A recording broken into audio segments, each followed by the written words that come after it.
Chilly. Just when we thought the whole Diddy situation couldn't get any messier, Christian Combs just turned up the heat, and not in a good way. So, y'all already know Diddy's name has been bouncing around the headlines thanks to the federal case and the RICO charges. Somehow, he managed to dodge the major ones. Most people in that position would lay low, stay quiet, and let the dust settle, but not Christian. Instead, he's out here throwing shade, cracking jokes, and making comments that many see as a slap in the face to the alleged victims. Word on the street?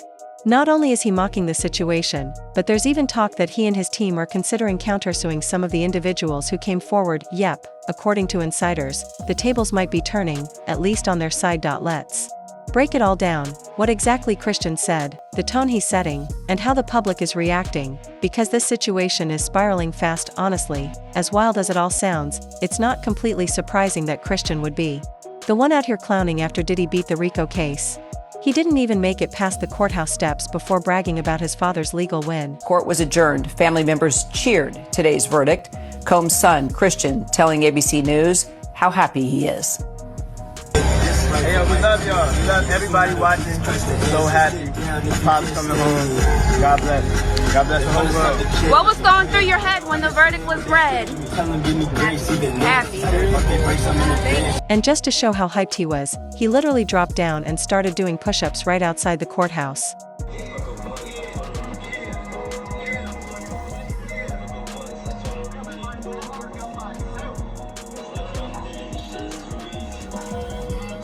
It's not exactly shocking that Christian Combs is happy about his father, Diddy, coming home, even amid serious controversy, because, at the end of the day, that's still his dad.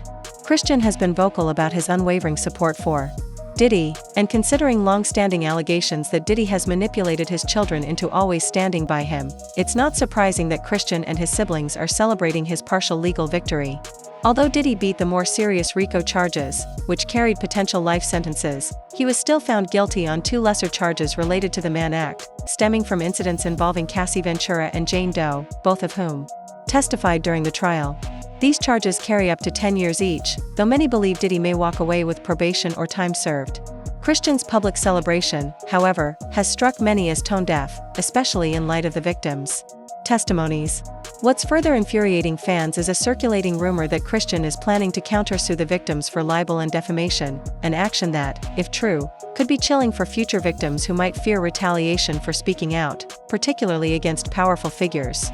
While some may find Christian's stance outrageous, others argue it's consistent with what the streets have been saying for a while, that he's the Combs child most likely to emulate Diddy's behavior. His confidence in Diddy beating the charges has been evident from the start, even during the dramatic Homeland Security raids on Diddy's properties, which resulted in the seizure of electronics and hard drives, and the temporary detainment of Christian and his brother Justin. Instead of laying low after such a high-profile federal investigation, Christian chose to double down, even releasing a song referencing the raids and claiming that authorities missed evidence hidden in a neighboring property. In the lyrics, he raps, "Knock them walls down like when them fetty boys running both our cribs. Too bad they ain't know we bought the one next door, 'cause that's the one they miss." This bold move raised even more eyebrows and added fuel to public outrage, as many feel it flaunts disrespect toward the legal process and the victims. But that's not all. Christian Combs also took a shot at 50 Cent for trolling Diddy, saying, "I dare one of you ninjas scream out no Diddy when all they had was 50 Cent who put the city on the map. Stop lying. Pop's been hated on by many men. And man, that's fine. They going to try to stop these M&Ms and they going to die trying." While that makes his celebration of Diddy's partial legal win more understandable from a loyalty standpoint, it still doesn't explain why he would reportedly target the victims. That likely ties back to the fact that one of the individuals who came forward, a woman named Omar, also filed a civil suit against Christian himself. According to reports, Omar was 25 and working aboard a luxury yacht called Victorious in December 2022 when it was leased by the Combs family. She claimed that Diddy had full control of the yacht and its staff during that time and that the environment quickly became unsafe, with frequent guests, adult entertainers, and questionable behavior. She alleged being disrespected on multiple occasions and stated that she was repeatedly made uncomfortable by Christian's conduct. The suit described one alleged encounter in the yacht's cinema room, where she claimed Christian blocked her exit, became aggressive, and made unwanted advances. According to her, the situation escalated until a colleague entered the room, giving her the chance to leave. She claimed that after trying to report the incident, she was dismissed from her job, and the aftermath had serious emotional effects on her mental health and personal relationships. When the suit was filed, Diddy's legal team released a statement on Christian's behalf, calling the accusations false and part of a pattern of media-driven claims by attorney Tyrone Blackburn. They said they only learned about the case through media coverage. So, it becomes clear that Christian's aggressive stance may be more personal than just defending his father. He's trying to protect himself from serious allegations. While Diddy may have avoided conviction on the most serious charges in his criminal case, many civil lawsuits are still pending.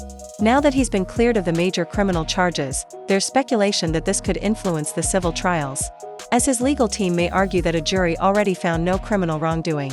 That could make it harder for plaintiffs in civil court, where the burden of proof is lower. Adding to the controversy are new claims that Christian may be considering countersuing some of the accusers, which has sparked concern about the message it sends to others who may want to come forward. As it stands, Christian is doubling down, making public statements, referencing sensitive events in his music, and showing unwavering support for his father, despite growing backlash. The big question now is whether this strategy will backfire. With more legal challenges and public criticism ahead, this story is far from over. So what do y'all think? Is this bold loyalty or damage control gone wrong? Stay tuned, because things just keep getting messy, eh?